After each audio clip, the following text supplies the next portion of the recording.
하나님 뜻이 있음을 믿고 또 이 밤에 부르신 하나님 앞에서 주께서 우리 주신 말씀에 한번 귀를 쫑긋 우리 세워 보시면 좋겠습니다. 좀 말이 빠를 터인데 할 말은 좀 많고 하기도 좀 빠르지만 일단 뭐 녹화도 되고 또 유튜브 영상이 있으니까 반복해서 좀 들어보셔도 좋겠고요. 오늘 예레미야서 있는 이 말씀을 가지고 지금 로마서를 우리가 쭉 묵상하고 있는데 1장부터 이제 8장까지가 이제 한 또 단락을 이루고 있는데 이제 9장부터 이제 내일 11장까지는 또 조금 다른 부분인데 1장부터 8장까지의 내용을 오늘 지금 우리가 방금 읽었던 예레미야의 이 내용을 가지고 한번 그토록 중요하다라고 하는 이 로마서 읽어도 머리에 잘 정리되지 않는 이 로마서 그래도 또다시 한번 우리가 예레미야 오늘 본문에 주신 이 말씀을 가지고 한번 그래도 큰 틀에서 중요한 핵심들을 한번 엮어 정리를 해서 우리 삶 속에 실제적으로 적용되어지는 이 말씀이 되면 좋겠습니다. 자, 오늘 예레미야를 통해 주신 말씀은 하나님의 뜻이 무엇이냐라고 하는 것입니다.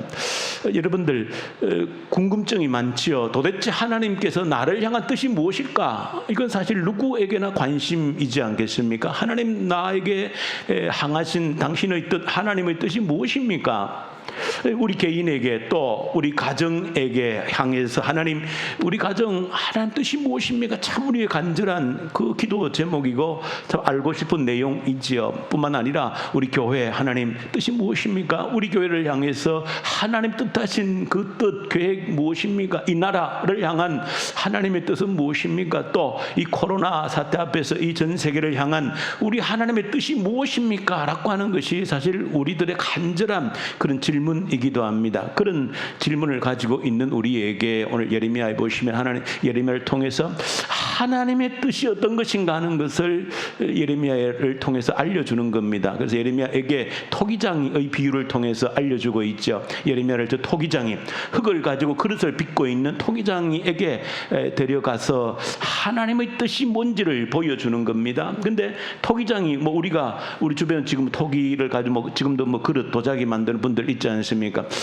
저도 그걸 해보는 게 참 소원인데 해보고 싶더라고요. 이 그릇을 탁 빚어가지고 또 구워가지고 이렇게 참 언젠가 해보고 싶은데 자 우리가 뭐 알지요. 흙을 가지고 이렇게 그릇 도자기 빚다가 뭐 이렇게 잘 되면 그대로 이제 뭐 유약도 바로 구워서 찻잔 예쁜 그릇을 또 화분을 만들어내겠지만 이렇게 하다가 뭐 잘못되면 어떡합니까? 뭐 진흙이니까 다시 웅켜가지고 새롭게 빚어버리는 겁니다. 뭐 조금 잘못됐다고 뭐 억울해하거나 분해할 필요 없는 것이죠. 진흙이니까 다시 짓이겨가지고 다시 새롭게 빚으면 되는 겁니다. 그래서 그것을 보여주시면서 하나님의 뜻이 이렇다는 겁니다. 참 중요한 저는 내용을 담고 있다라고 생각합니다. 그것은 바로 제가 우리 하나님의 뜻이 무엇인가라고 할 때 어떤 이야기를 드립니까? 하나님의 뜻은 뭐가 아니다. 포인트가 아니고 서클이다 하는 그 점이 아니고 원이다 그런 말을 제가 늘 드리고 있죠. 하나님의 뜻은 점 하나가 아니고 원이라는 겁니다. 이게 굉장히 중요한 건데 바로 이 토기장의 비유에서도 나타나고 있는 겁니다. 그래서 우리가 하나님의 뜻을 어떤 점이라 생각할 때 굉장히 우리가 신앙이 굉장히 협소해집니다. 좁아집니다. 근데 하나님의 뜻이 원이다라고 할 때 원이라고 하는 것은 원 안에 수많은 점들이 있다는 겁니다. 그래서 하나님의 뜻은 하나의 점이 아니고 원이다. 그 하나의 점이라고 생각할 때 그 점이 뭡니까? 이렇게 하다 보면은 굉장히 사람이 이제 깝깝해지기도 하고 그런데 오늘 본문을 볼 때 하나님 뜻은 점이 아니고 원 서클이라는 수많은 점이 있다라고 하는 것은 무엇을 의미합니까? 우리에게 결정권을 줬다는 겁니다. 굉장히 중요한 겁니다. 하나님 우리의 선택권. 그러니까 성경을 전체에 보면 제일 하나님 중요하게 여기는 게 뭡니까? 우리에게 주신 실제 자유의지라는 겁니다. 오늘도 욥에 대해서도 배우고 전도서에도 오전에 묵상했지만은 하나님 정말 우리 인간됨의 가치가 어디 있는가? 우리의 자유의지에 있는 겁니다. 그래서 진정한 뭐가 가능한 겁니까? 하나님 앞에 사랑, 교제가 가능한 것. 하나님의 그런 교제의 파트너가 될 수 있는 것은 우리에게 그 자유의지를 주었기 때문입니다. 그리고 우리의 선택으로 너가 내 앞에 온전히 설 수 있는가? 그걸 묻는 것이거든. 강요되지 않는 어떤 억압되지 않는 진정한 너가 자유인으로서 하나님 앞에 온전히 설 수 있겠느냐, 그런 걸 질문 던지는 거거든요. 그렇기 때문에 우리 뜻이라는 것도 포인트가 아니고 우리 선택권이 원 안에 있는 겁니다. 원 밖에는 비성경적 불순종의 영역이고 순종의 영역 안에도 많은 점들이 있다는. 그래서 오늘 본문에 뭐라고 얘기하는 겁니까? 하나님께서 바로 너희들은 하나님의 손 안에 있는, 하나님은 토기장이고 그 토기장의 손에 있는 그 지닐 것 같다는 것입니다. 근데 어떻게 좀 차이가 있는 것은 너희들이 어떻게 하느냐에 따라 다르다는 겁니다. 하나님이 심판을 내리로 작정했다 할지라도 너희들이 뭐 하면, 돌이켜 회개하면 세워준다는 겁니다. 그런데 너희를 세워주기로 작정하셨다가도 너희들이 뭐 하면, 불순종하면 버린다는 겁니다. 그게 하나님 뜻이라는 겁니다. 그러니까 하나님의 뜻은 우리의 결정과 결단에 의해서 하나님의 뜻은 오늘 본문에 두 번이 나오고 돌이켜진다는 겁니다. 굉장히 중요한 의미가 담겨 있는 겁니다. 그러니까 하나님의 뜻은 원 포인트 한 점으로 고정되어 있는 게 아니라는 것이죠. 하나님의 뜻은 우리의 결단과 우리의 선택에 의해서 얼마든지 뭐 될 수 있다? 돌이켜질 수 있다는 겁니다. 우리가 자칫 잘못하면 어떤 조금 오류에 빠지는가, 너무 하나님 뜻이 뭡니까? 이게 하나님 뜻이 맞지요? 맞죠? 이렇게 가다가 보면 나중에 그게 어떤 현상이 되는가 하면 책임 회피가 될 수 있습니다. 책임 회피라는 것은 나중에 가서 하나님께 책임을 떠미는 거예요. 그런 형태가 나타날 수 있는, 하나님이 하라 하셨잖아요 라고. 그게 잘못된 겁니다. 하나님 우리가 선택하길 원하시는 겁니다. 죄의 영역이 아니라 원 안에 있는 수많은 것 가운데 우리가 어떤 결혼이든 직업이든 뭘 하고자 할 때 하나님 우리에게 선택권을 주시는 겁니다. 그렇기 때문에 어떤 것을 해놓고 이거 하나님 뜻이지요 해놓고는 지나치게 거기에다가 하나님 요걸 하라고 하셨어라고 빠져버리면 나중에 책임을 안 지려고 하는 거예요. 하나님이 하라고 하셨잖아요. 난 몰라요. 이렇게 돼버리는 수가 있다는 겁니다. 그건 잘못된 겁니다. 하나님 우리에게 선택권을 주시는 겁니다. 우리 결단은 굉장히 중요한, 결단이라는 게 중요한 거예요. 그래서 우리의 결단을 통해서 하나님의 뜻이 돌이켜지고 새로워지는 것인데, 그럼 궁극적으로 어떻게 되는 거예요? 우리의 결단을 통해서 하나님의 뜻이 점점 새로워지고 더 커지고 더 확장되어지기를 원한다는 것을 아셔야 되는 겁니다. 하나님께서 나를 향한 뜻이라고 하는 것은 한 점에 고정되어 있는 것이 아니고 나의 결단과 선택에 의해서 하나님의 뜻은 점점 확장되어지고 커지기를 원한다는 겁니다. 예를 들면 내가 어떤 한 사람을 나를 통해서 건지기를 원하시는 것이 하나님 뜻이 맞지요. 나를 통해서 저 사람을 건져내기를 원하는 것이 하나님 뜻이 맞습니다. 그러나 그 하나님 뜻은 이제 그 한 사람이 아니고 하나님이 나를 통해서 한 가정을 건지기를 원하시는 것이고 공동체를 건져내기를 원하시는 거고, 나아가서는 한 민족까지 건져내기를 원하시고, 나아가서는 온 세상을 새롭게 하는데 나를 쓰시기 원한다는 게 하나님 뜻으로 나타나는 겁니다. 우리가 어떻게 결단에 따라 다른 겁니다. 그게 로마서에 나타나 있는 중요한 내용 중 하나의 사상입니다. 한 사람 아담으로 모든 사람이 뭐 됐다? 죄인 됐다고 그랬잖아요. 한 사람 예수 그리스도의 순종으로 말하면 모든 사람이 뭐 됐다? 의인이 됐다고 그랬거든. 그 말에 중요한 의미가 담겨져 있는 겁니다. 우리의 뜻이라고, 하나님을 향해, 하나님께서 나를 향한, 우리를 향한 뜻이라고 하는 것은 우리의 결단에 의해서 점점 확장되어지는 것이다. 돌이켜지고 새로워지는 것이다. 그런 것을 여러분 정확히 아셔야 되는 겁니다. 그런 하나님 우리에게 권리, 선택권을 주셨다는 것을, 그게 하나님의 백성된 사람됨에 중요한 의미가 있는 겁니다. 우리가 선택하고 우리가 책임을 지는 겁니다. 자, 그런 틀을 가지고 이제 우리가 로마서를 이제 한번 제가 1장부터 8장까지 한번 개요를 중요한 핵심들을 엮어보겠습니다. 좀 정신을 차리면 로마서가 참 헷갈리고 왔다 갔다 하는데, 그래도 오늘 제가 말씀드린 이 하나님의 뜻이라고 하는 주제를 제가 설정을 해놓고 1장부터 우리 로마서 8장까지 있는 내용을 가지고 한번 제가 엮어서 한번 제가 설명을 드리면, 로마서가 이런 말씀을 던지고 있구나 하는 것을 우리 하나 또 붙들 수 있는 거거든요. 그래도 우리가 좀 또 서론입니다만은 이 생각에 대해서 여러분들이 자신감을 가지시기 바랍니다. 하나님께서 우리 그 가현이에게 엄청난 능력을 주신 겁니다. 가현이 아멘? 아멘. 엄청난 능력을 주신 겁니다. 그러니까 그걸 믿으셔야 되나. 그러니까 우리 생각할 수 있는 능력이라는 건 무한한 겁니다. 그걸 믿으시고 또 우리 능력을 더 확장시켜 주신 분이 우리 하나님이시고, 그러니까 여러분 생각에 대해 두려워하지 마시기 바랍니다. 오전에 경물치직을 했죠. 깊이 생각하면 정말 최고의 지식에 달할 수 있다는 것인데, 저 여러분들 하나님이 이 생각의 능력을 주신 겁니다. 나이에 상관없이 뭐 많고 적음에 상관없이 우리가 생각하면 하나님 말씀이고 오묘함을 깨우칠 수 있는 겁니다. 우리가 조금 생각한다고 해서 머리 용량이 오바돼 가지고 연기 나지 않습니다. 그런 염려를 하지 마시기 바랍니다. 하나님이 얼마든지 이해할 수 있는 이 능력을 우리에게 주셨다는 것을 믿으시면 되겠습니다. 자, 로마서의 전반부 1, 2, 3장 핵심이라는 것은 뭔가 하면, 복음이라고 하는 것은 믿는 자를 의롭다고 인쳐주시는 이 복음이라고 하는 것은 전반부의 핵심 뭔가 하면은, 이 복음 앞에는 어떤 차별도 없다는 것이 로마서를 기록한 목적이라고 그랬죠. 그러니까 복음이 예수 그리스도는 뭡니까? 믿는 자를 의롭다 하시는 것인데, 그 믿는 자에게 어떤 자격이 필요하다, 필요하지 않다, 필요 없다는 거야. 너가 유대인이라고 이방인이라고 차별이 있다 없다, 없다는, 이게 로마서의 대중심 주제고 로마서를 바울이 기록한 목적이라고 그랬습니다. 그러니까 이 위대한 복음, 믿음으로 의롭담을 받는 이 복음에는 아무런 차별이 없다는 겁니다. 누가 잘나고 못난 것에 아무런 의미가 없다는 거야. 이게 너무너무 중요한 겁니다. 이 사실을 알면 갈등의 이유가 사라져버리는 겁니다. 내가 믿음으로 의롭다함을 받는 복음을 받아들이고 믿는 데 있어서 모든 사람들에게 차별이 없는 겁니다.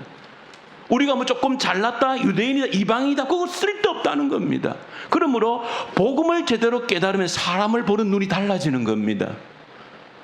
저 사람 내보다 더 나쁜 인간? 아닙니다. 그 사람 보는 눈이 달라져요. 복음 앞에는 똑같은 존재라는 겁니다. 우리가 좀 죄를 지었다 덜 지었다 하나님 앞에 아무런 의미가 없다는 거예요. 저 사람이 아무리 흉악한 훔측한 살인죄를 할지라도 하나님 앞에서 별 차이가 없다는 겁니다. 우리가 볼 때 다른 것이지. 그래서 복음 앞에 우리를 세워두면 사람을 보는 눈이 달라지는 겁니다. 모든 사람이 존귀하게 보일 수밖에 없는 거예요. 복음하면 차별이 있을 수 없기 때문에 누가 잘났다고 저울질 할 수 없는 거지. 복음 앞에 쓰면 그렇습니다. 그러니까 복음은 모든 사람의 차별이 없다. 이게 대로마의 전제이고, 바울이 그 로마의 이방인과 유대인의 그 갈등 때문에, 서로 잘났고 못났고 하는 그 갈등 때문에 쓴 것이거든요. 그래서 복음이 그런 갈등을 해소한다는 것을 선언하는 것이 복음, 로마서의 핵심 주제입니다. 자, 그래서 이제 1장과 2장, 3장은 모든 사람이 죄인이고, 그 죄인 앞에서 대표적으로 유대인과 이방인의 그 갈등이라는 것은 복음 앞에는 있을 수가 없다. 유대인들아, 너 잘났다고 하지 마라. 그 얘기입니다. 이방인들아, 기죽지도 말고 너희들도 유대인들을 미워할 필요도 없는 것이고 하나님 앞에 똑같다는 것입니다. 자, 그러면서 이제 왜 그러냐, 왜 그 차별은 복음에는 하나님의 의가 나타났다, 그렇게 하는 것이죠. 복음에는 하나님의 의가 나타났다는 겁니다. 그러니까 믿으면 하나님의 의의 옷을 덧입는다는 겁니다. 그러니까 믿음 외에는 아무것도 필요한 게 없다는 거예요. 그러니까 믿는 데는 내 좋은 옷이 필요 없고, 믿는 데는 돈의 많고 적음이 필요 없고, 믿는 데는 내 외모가 필요 없고, 믿는 데는 나의 어떤 지식에 많고 적은 필요가 없는 겁니다. 오직 믿음으로 의롭다 함을 받는다. 그 의의 옷이라는 것은 하나님이 오신 겁니다. 죄 없음의 옷이 의롭다 함이거든요. 그 죄 없다는 그 의의 옷을 우리에게 뭐로? 오직 믿음으로 덧입혀 주신다는 겁니다. 자, 그러면서 이제 4장과 5장을 지나 6장까지 뭘 설명하는가 하면, 그러면 구체적으로 이제 믿으면 의롭다 하는데 뭘 믿느냐 하는 겁니다. 뭘 믿느냐?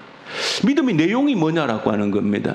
믿음의 내용이 뭐냐라고 할 때, 믿음의 내용은 예수님이 나와 함께 죽고 예수와 함께 내가 살았다는 것이 우리의 믿음의 내용이라는 겁니다. 믿음으로 의롭다함, 죄 없다함을 받는데, 조금 더 설명드리면 죄 없다함, 의롭다함은 다른 말로 설명하면 그게 구원받았다는 뜻이고, 그것이 하나님의 자녀가 됐다는 의미라는 겁니다. 자, 그 믿음으로 의롭다를 받는데, 믿음의 뭘 믿느냐라고 할 때는 내가 예수와 함께 죽고 예수와 함께 살았음을 믿는다는 겁니다. 우리가 뭘 믿는가? 내가 예수와 함께 죽었다는 겁니다. 예수와 함께 죽었다는 것은 바로 로마서 6장에 보면 죄에 대해서 죽었다는 걸 믿는 거예요. 그럼 내가 예수를 믿는다는 것은 죄에 대해 죽었음을 믿고 부활을 믿는다는 것은 예수와 함께 살았음을 믿는다는 겁니다. 그게 우리의 믿음의 내용이라는 겁니다. 자, 잘 따라오셔야 됩니다. 놓치면 안 되고. 그래서 우리가 뭘 믿느냐 할 때 예수와 함께 죽었다. 죄에 대해서 죽었고 예수의 부활을 믿는다는 것은 예수와 함께 새로운 생명으로 살았음을 믿는다는 겁니다. 그것까지만 해도 조금은 이 두리뭉실합니다. 그럼 조금 더 이제 뒤에 나가면 6장 후반부에 나가면은 예수와 함께 죽고 죄에 대해서 죽고 의에 대해 산다. 예수와 함께 산다. 무슨 의미냐라고 할 때 6장 후반부에 가면 구체적으로 표현합니다. 그래서 우리가 믿는다라고 하는 것은 그 믿음의 내용은 어떻게 되는가? 우리의 삶을 통해서 구체적으로 표현되어져야 된다는 거예요. 우리 믿는다는 건 말로만이 아니고 실제 우리 삶에서 구체적으로 믿는다는 것이 표현되어져야 되는 것이다. 어떻게 구체적으로 우리 삶으로 표현할 것인가의 문제가 뭐다? 우리 자리를 어디에 드리지 말고 불의의 병기로 드리지 말고 의의 병기로 드리라는 거야. 무슨 말입니까? 불의의 병기라는 건 쉽게 가면 죄 짓는데 나를 던지지 말고 죄를 짓지 않고 하나님을 순종하는 데에 나를 던져드리라는 겁니다. 그러니까 예수와 나와 함께 죽고 죄에 대해 죽고 예수와 함께 살았다는 것은 우리의 삶으로 어떻게 표현되어져야 되는가? 불순종하는데 죄 짓는데 나를 드리지 말고 어디에다가 하나님께 순종하는데 나를 드리는 것으로 표현되어진다는 겁니다. 그 믿는다는 것은 그렇게 삶을 통해 어떻게 된다? 표현되어져야 된다는 거예요. 삶으로 표현되어지지 않는 믿음은 야고보서에 따른 무슨 믿음? 죽은 믿음이라는 게 바로 그런 의미입니다. 우리 믿는다는 입으로만 의미가 없다는 그 바로 야고보서는 죽은 믿음이라 그런 거. 행함이 없는 믿음이 죽은 믿음이다. 우리 믿음이라고 하는 것은 삶으로 표현되어져야 되는데 실제적으로 어떻게? 매일매일 하나님 말씀에 순종하는 의의 병기로 나를 드리는 결단, 드리라는 건 의지거든요. 네 의지로 드리라는 겁니다. 네 의지로 드리고 그리고 죄를 짓는데 너가 네 자신을 드리지 말라는 겁니다. 그게 이제 믿음이 이제 삶으로 내려오는 것인데 이제 이게 7장 가면 또 문제가 생깁니다. 그렇지. 그럼 이제는 내가 믿으니까 내가 죄에 대해서 예수와 함께 죽었고 예수와 함께 부활해 살았음을 믿으니까 나를 이제는 온전히 순종하는데 순종한 나를 드려야 되는데 알겠는데 이게 만만치 않다는 겁니다. 쉽지 않다는 거예요. 왜 쉽지 않습니까? 내 안에 뭐가 있기 때문에? 끊임없는 투쟁이 있기 때문에 쉽지 않다. 7장이 그 얘기를 하는 겁니다. 마음은 원인데 육신이 약하다는 것처럼 내가 그렇게 나를 의의 병기로 드리고 싶은데 말처럼 쉽게 되지 않는다는 겁니다. 왜 안 되는가? 내 속에 그렇게 온전히 순종하려면 내 안에 투쟁해서 싸워서 이겨야 된다는 겁니다. 싸워서 이겨야 된다는 거예요. 그래서 내 안에 바울이 그 고민을 얘기하는 거예요. 한편에서는 하나님 말씀에 순종하려고 하는 의의 병기로 드리려고 하는 그 의지가 있는데 또 한편 반대의 힘은 뭐라는 겁니까? 그것을 꺾어버리고 죄에 대해 죄에 짓는 데 나를 드리려고 하는 힘이 잡아당긴다는 겁니다. 그런 싸움이 내 안에서 끊임없이 일어난다는 거예요. 그 고민을 오호라는 공고한 사람이다. 이 사망의 몸에서 누가 나를 건져내겠는가라고 바울이 부르짖는 이유가 거기 있는 겁니다. 우리의 내면을 들여다보니까 그런 상태에 놓여 있다는 겁니다. 그러니까 믿음으로 산다는 것이 사실은 이 실제 삶으로 내려온다는 것이 그렇게 만만치 않다는 얘기를 하고 있는 겁니다. 우리 속에 그런 치열한 싸움이 있다는 것입니다. 그런데 그런 치열한 싸움을 싸우고 있는 우리에게 도전을 주는 겁니다. 어떤 도전? 그 싸움에 싸울 수 있는 도전을 주는데 5장에 보시면 서론에 말씀드렸던 대로 한 사람 아담의 불순종으로 모든 사람이 죄인이 된 것처럼 한 사람 예수 그리스도의 순종으로 모든 사람에게 생명의 의로움이 영향을 미쳤다는 것이죠. 그걸 얘기하면서 죄가 왕노릇, 죽음으로 왕노릇한 것처럼, 사망으로 죄가 왕노릇한 것처럼 너희는 예수를 통해서 생명으로 뭐해라? 왕노릇해라. 그런 이야기를 하고 있는 겁니다. 자, 우리가 싸움에서 승리하려 그러면 뭐가 필요한 겁니까? 싸움에 승리하려 그러면 비전이 필요한 겁니다. 아무런 목적이 없으면 싸움에 승리할 수 없는 거예요. 그 싸움에 승리하려 그러면 분명한 목적이, 의지, 비전이 있어야 싸움에 승리할 수 있거든요. 그래서 이 로마서에서는 우리가 그런 내적 싸움에서 승리할 수 있는 희망을 불어넣고 있는 겁니다. 그게 뭐냐? 너희들이 왕노릇할 수 있다라고 하는 희망을 주는 겁니다. 그러니까 내가 지금 어떤 싸움에서 승리하는데 아무런 가치가 없으면은 이게 승리하기 어려운 것이죠. 근데 로마서는 너희가 그 싸움에서 승리해야 될 이유가 어디 있는가? 너희는 왕노릇하는 존재로 하나님이 부르셨다는 겁니다. 이 굉장한 비전인 겁니다. 왕노릇이라는 것이 무엇을 의미하냐? 왕노릇은 두 가지 의미가 있다고 제가 새벽 묵상 때 말씀을 드렸는데, 왕이라 그러면 첫 번째 뭐가 있는 겁니까? 왕으로서 영광이 있는 것이죠. 왕으로서 영광이 있는 겁니다. 그렇죠? 왕 어쨌든 뭐 화려하고 뭐 엄청난 위엄과 영광이 있는 것이죠. 왕. 첫 번째, 두 번째 왕의 어떤 그 왕노릇의 의미가 뭡니까? 왕노릇, 왕권, 절대 왕권의 국가에서 왕노릇이라는 건 뭘 의미하는 거예요? 그 왕국 안에서는 왕권이 미치지 않는 사람이 단 한 사람도 없는 겁니다. 모든 나라 안에 있는 사람들에게는 그 왕권, 왕의 힘이 미치는 거, 그게 왕노릇입니다. 그러니까 우리가 왕노릇할 수 있다는 것은 모든 세계 안에 우리가 영향력을 미칠 수 있다는 거예요. 그래서 뭘 얘기하는가 하면 너희들을 하나님께서 의의 옷을 덧입혀 주시는 것은 왕노릇하라고 그랬다는 겁니다. 아담 안에서 죄가 왕노릇한 것처럼 너희들에게 예수 그리스도의 의의 옷을 입혀준 것은 왕노릇하라고 너희들에게 의의 옷을 덧입혀 줬다는 거예요.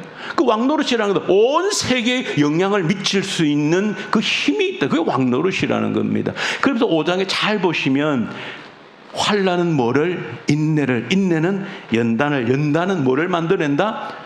소망을, 희망을 만들어낸다. 그렇게 얘기한 겁니다. 소망과 희망이 뭘까요? 왕노릇에 대한 희망을 얘기하는 겁니다. 문맥을 잘 살펴보면 너희들에게 하나님의 의의 옷을 입혀준 것은 너희들이 무슨 노릇하라고? 왕노릇하도록 너희들에게 그리스도의 의의 옷을 입혀줬다는 겁니다. 그냥 준 게 아니라는 겁니다.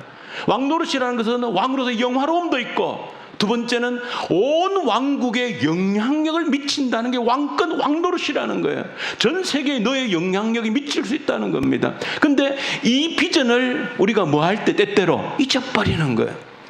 깨닫지를 못하는 겁니다. 그래서 뭐를? 환난을 준다는 겁니다. 그 환난을 줘 인내를 만들고, 인내를 통해 연단을 주어서 뭐를? 소망을, 어떤 소망?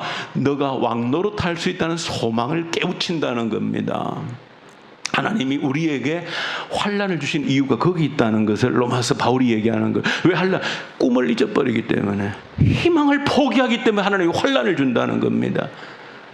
인내와 연단을 통해서 너가 소망을 가지라, 비전을 가지라. 어떤 비전? 왕노릇하는 비전을 가지라는 거예요. 너에게 하나님의 죄 없음, 의의 옷을 덧입힌 것은 그 누구 옷입니까? 만왕의 왕이 자기 생명을 주고 산 옷입니다.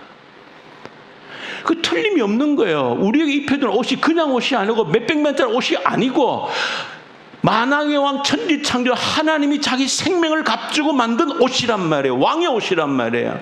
그 왕의 옷을 너에게 덧입혀줘서 너는 무슨 노릇해라? 왕노릇해라, 그 말이에요. 그 희망을 잊어버리기 때문에 그 희망을 깨우치도록 너에게 뭐를 채찍질을 하는 환난을 통해서, 인내를, 연단을 통해서 너 그거 잊으면 안 된다는 겁니다.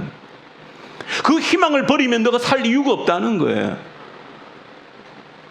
그 왕노릇하도록 내가 너를 불렀고 너에게 이 의의 옷을, 하나님이 자기 생명을 주고 옷을 사서 우리에게 입혀줬다는 겁니다. 그 옷 입고 그냥 바보처럼 살면 안 된다, 그 얘기를 하고 있는 겁니다. 그 희망을 잊지 말라. 그 때때로 하나님이 너희들이 너무 모르기 때문에 환난을 줘서 인내를 통해, 연단을 통해서 그 소망, 희망을 가지게 하겠다는 겁니다. 그러니까 우리가 우리 속에 일어나는 이 싸움들, 내가 예수를 믿고 내가 죄에 대해 죽었고 예수와 함께 생명으로 살았는데도 이제 나를 의의 병기로 온전히 들여서 의의 병기로 온전히 들이면 우리가 왕노릇하는 자리에 나아가게 되는 겁니다. 그런데 우리 안에서 이 싸움이 있다는 거죠. 근데 이 싸움에서 승리하려면 뭐를 잊지 말라. 우리가 왕노릇하는 자로 부르심을 받았다는 그 거룩한 부르심을 알면 그 싸움에서 승리할 수 있는 용기가 생긴다 그 말이에요. 이런 비전이 없기 때문에 나를 왕노릇하도록 부르셨다라고 하는 확신이 없으니까 이 내적 싸움에서 늘 패배하는 거, 지는 겁니다. 그런 소명이 없기 때문에, 그런 확신이 없기 때문에 지는 거예요. 내가 왕노릇하는 자로 부름을 받았다는 그 거룩한, 그러니까 왕의 피가 흐르고 있는 것이죠. 그걸 알면 이 내적 싸움에서 죄를 짓는데 나를 들이지 않는 용기가 생긴다는 거예요. 그 내 안에 싸워 죄를 짓누를 수 있는 용기가 거기서 나온다는 겁니다. 나는 왕노릇하도록 부름을 받아 왕의 혈통이다. 사람이 다 그런 거잖아요. 자기가 누군지 아는 대로 행동하는 것 아닙니까? 내가 왕의 혈통을 가졌다는 걸 알면 함부로 행동을 못하는 것이죠. 그래서 너가 왕의 혈통을 지닌 자야, 왕의 옷을 입고 있는 자야, 그러니까 너는 이길 수 있어. 그 얘기를 하고 있는 겁니다. 자, 그러면서 이제 로마서 8장은 뭘 얘기하는 겁니까? 최후로 이제 너희가 두려워하지 말라는 것이죠. 왕노릇할 수 있는 길, 그 싸움에 승리할 수 있는 길이 너희들에게 뭐가 되어 있다? 보증이 되어 있다. 그 얘기를 로마서 8장에 쭉 하고 있는 겁니다. 보증이 되어져 있다. 두려워하지 말라. 그런데 1장 1절, 8장 1절, 2절이 뭐랍니까? 예수 그리스도 안에 있는 자에게는 결코 뭐가 없다? 정죄함이 없다. 너희 안에는 생명의 성령의 법이 죄와 사망의 법에서 너희를 뭐 했다? 건져냈다는 것이죠. 무슨 얘기입니까? 정죄가 없단 말, 빨리 하고 끝냅니다. 어쨌든 정죄가 없다는 게 뭡니까? 이 사탄이 언제나 우리 속에 이 화살을 쏘는 겁니다. 사탄이. 그러면서 뭐합니까? 너 같은 놈이 너 이런 죄 지었잖아 라고 우리를 정죄하는 거예요. 사탄은 언제나. 너 네 꼬라지 몰라? 이런 거죠. 마귀가 나 너 과거를 다 알고 있어 이놈아, 그 얘기를 하는 겁니다. 너 그렇게 바보처럼 이렇게 살아와 놓고 너 그냥 그대로 있는 대로 그냥 지금까지 살던 데 살다가 죽어, 이런 얘기를 하는 거예요. 사탄이. 그 정죄입니다. 네 꼬라지를 보라는 거예요. 네 모습을 보라는 거예요. 네가 뭘 할 수 있겠다고 껄떡거리냐, 그 얘기를 하는 거예요. 사탄은 끊임없이 그 정죄를 하는데 뭔 선포가 이루어진 겁니까? 예수 그리스도 안에 있는 자 결코 정죄함이 없다. 그러니까 예수 안에 있는 자들에게는 하나님이 의의 옷을 덧입었기 때문에 사탄이 아무리 정죄 옷을 쏘더라도 뭐를 뚫지 못한다? 이제 그 의의 옷을 뚫지를 못하는 겁니다. 그 정죄도 해방되어지는 거예요. 과거에 붙들리지 않을 수 있는 거예요. 내 과거의 경험이 나를 붙들지 않는 겁니다. 그러니 왕으로서의 자세를, 그 품위를 지킬 수 있는 힘이 거기서 나오는 겁니다. 내 과거와 단절되기 때문에, 그 못난 내 과거와 단절되기 때문에 예수 안에서 왕의 옷을 입혀준 그 속에서 과거와 단절되어지는 겁니다. 왕자로 거듭 태어난다 그 말이에요. 그 정죄함이 없다는 겁니다. 그게 첫 번째고, 두 번째는 뭐다? 성령께서 너와 함께 하신다, 그 얘기를 하는 겁니다. 그래서 예수님이 그토록 강조하신 게 성령. 왜? 성령이 있어서 너희가 승리할 수 있다 그 말이에요. 우리 안에 끝없는 내적 갈등 싸움 속에서 우리를 순종의 의의 병기로 드릴 수 있는 것은 우리와 그냥 고아처럼 버려두지 않고 뭐를?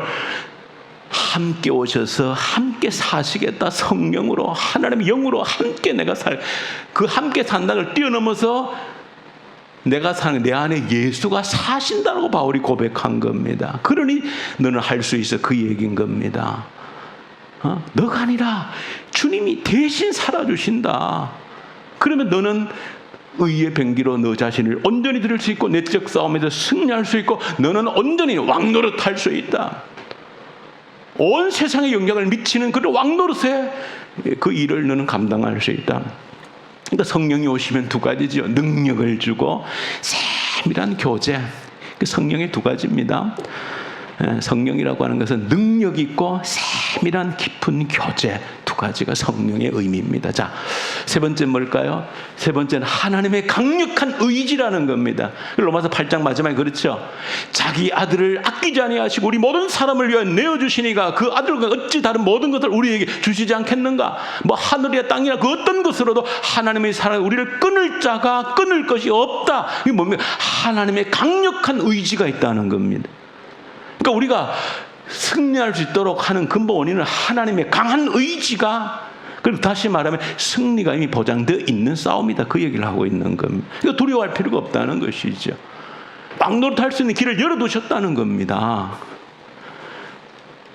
그 하나님의 강력한 의지가 있어서 우리는 승리할 수 있다 하는 것. 하나만 더 보탠다면 로마 8장에 보시면 나 혼자 싸우는 것이 아니고 내가 싸울 때 누가 있다? 박수치는 응원 부대가 있다는 겁니다. 저희는 그걸 아셔야 되는 겁니다. 우리가 이 싸움을 할 때 나를 의의 병기로 드리고 내 모든 것을 온전히 순종의 병기로 나를 드릴 때, 내가 왕노릇하는 그 싸움을 위해 싸울 때에 혼자가 아니고 내가 그렇게 온전히 하나님의 자녀로 회복되는 길로 나아갈 때, 하나님의 왕자의 길로 나아갈 때 누가? 모든 피조물이 고대하는 바라 그 말이에요. 여러분 이걸 아셔야 되는 거예요. 이 만물 피조물이 그걸 고대하고 박수친다는 겁니다. 그러니까 외로운 싸움이 아니고 우리가 그런 싸움을 해 나갈 때 모든 피조물들이 고대한다는 겁니다. 우리가 그렇게 회복되기를, 언제나 왕노릇하기를 모든 피조물이 고대한다는 것입니다. 하나님의 뜻이라고 하는 것은 고정되어 있는 것이 어디까지? 우리가 온전한 왕노릇하기까지 우리를 향한 하나님의 뜻이 확장되길 원하는 겁니다. 그게 하나님의 뜻입니다. 내 우물나 내 울타리에 머물러 있는 것이 한 뜻이 아니고 왕노릇이라는 전 세계에 왕권이 미치는 것이 왕노릇입니다. 온전한 왕노릇을 할 수 있도록까지 우리를 향한 하나님의 뜻이 확장되기를 원하신다는 거예요. 하나님은 우리가 믿는 예수와 함께 죽고 예수와 살았다는 것이 우리 속에서 온전한 의의 병기로 온전히 드림으로 왕노릇할 때까지, 온 세상에 영향을 미칠 때까지 하나님을 향한 나의 뜻은 확장되기를 하나님은 원하신다. 얼마나 멋지십니까? 이것이 로마서를 통해서 1장부터 쭉 8장까지 연결되어서 우리에게 전해주는 놀라운 메시지인 것입니다. 여러분들이 어쨌든 이걸 한번 정리를 하셔서 그렇구나, 하나님 이렇게 우리를 부르셨구나 하는 것을 한번 정리하셔서 우리 삶 속에 그대로 적용해낼 수 있는, 그래서 우리의 뜻을, 하나님께서 나를 향하신 그 뜻을 내 나이와 내 환경에 구애받지만 정죄함이 없다고 그랬습니다. 나이도 상관없다는 거예요. 어떤 내 과거 이력이 상관이 없다는 겁니다. 그 정죄가 없단 말이 그 말이에요. 이력을 따지면 우리가 어디에도 있는 이력서를 못 내놓죠. 우리 이력서를. 근데 정죄가 없다는, 과거 이력 필요 없다는 겁니다. 그게 주님이 덧입혀준 의의 옷임, 입고 왕노릇하는 데까지 나아가라는 것입니다. 그런 결단과 의지가 우리 속에서 승리로 나아갈 수 있기를 간절히 소망합니다.